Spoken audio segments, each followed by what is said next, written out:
Tell us the story. Story basically goes back to about 4 years ago. Heard Archuleta talk, and at that time I was in NRCS as a resource conservationist and had a career. I just bit the bug. It just made sense to me. Had a strong desire to get back to the field and was lucky enough to come back to the county that I started my NRCS career in, and got here and hit the ground running. The one thing from an NRCS standpoint that we did here in the county is none of this stuff that you see was based off programs.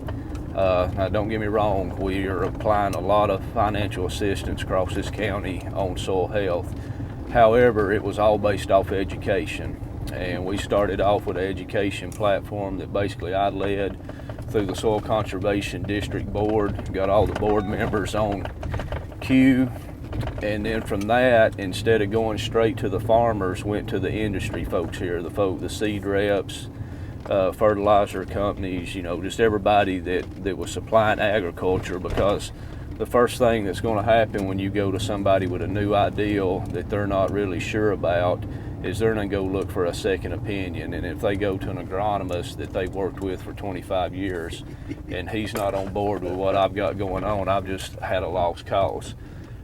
So that's where we went from an education standpoint. So once I got the partners educated on the vision and on the principles of soil health and the industry representatives, from there, then I started going to the producers.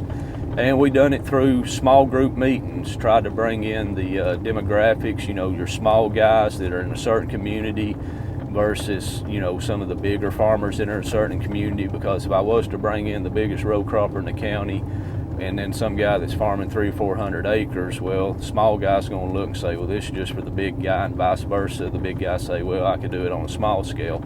So I tried to group communities together and just had a lot of small 4, 5, 6 producer meetings, really get into the basics of soil health, how it's an ecological system where we're farming in nature's image. Drove home the point to them that every one of these fields that we've got corn or beans growing on in this county started off as a woodlot. And, basically, how are you going to argue with me when we got high diversity, no tillage in our woodlots, and they keep on going year after year and we're not supplying no inputs? And started applying some of those principles to our fields. Luckily, I started off with a good platform here. Coffee County is, over 95% continuous no-till, corn, beans, some wheat. So I didn't start out with as a degraded system as we have in some parts of the country. Erosion was not a big resource concern here in this county. However, just because something looks good on the surface and appears to be good does not mean that it's functioning at a high level. And that's what we were able to see real quick with these no-till systems. Just that the biological functioning of the no-till was low. So, we started pulling a lot of analytical data, looking at both the phospholipid fatty acid just to see what kind of bug count we had and what ratio of bugs we had to each other.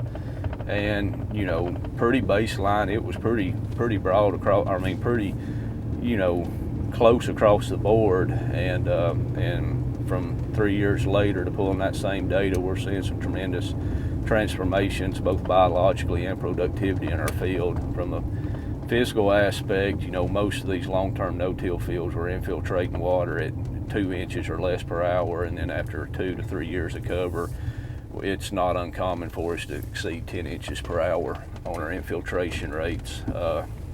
Starting to see a big change after about 3 years in the fungal component in our soil, and that gives me a lot of hope where we can really start looking at some serious organic nutrient cycling once we get the fungus ratios back in line in our soils. And the fields that show that, we do a lot of analytical testing on some of these fields, and that's very important, and it's good for us to be able to put numbers onto what our eyes are telling us, but simply knowing how to read the ecosystem and read the soil,